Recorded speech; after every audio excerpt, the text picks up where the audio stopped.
As we all know, the city of Chicago is it's a nice sized city. A lot of talent within that city.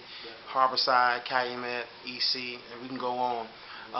Name some of the peers outside of where you live that was people that you challenged against, maybe the Harborside, maybe in EC, things of that nature like that. Well, I had the fortunate experience to be able to play baseball in the EC Elks and Kiwanis League. So we played against like people like Sean Sims, who's a great pitcher in baseball. Because back then, if you didn't play like Little League, if your parents couldn't afford to get you in the Little League, you would play like the Elks and Kiwanis League, which is pretty much like a community league that was free. We came out, got free T-shirts, free hats, and put the team together. We played teams from all over the city. So Sean Sims was one because he was a great pitcher. He turned out to be my quarterback when I was a sophomore playing high school football.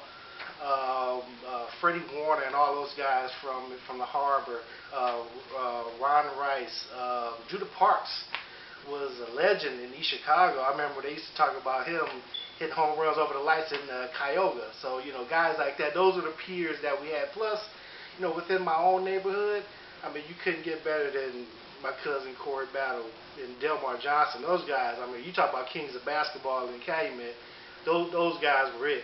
I mean, then you added Demond Johnson, rest his soul. He played with us, Eric Irving. So all those guys, when we were growing up, we pretty much built a strong little group of athletes coming up, and that's pretty much how our peers went. And we challenged everybody actually across the city when we used to have our little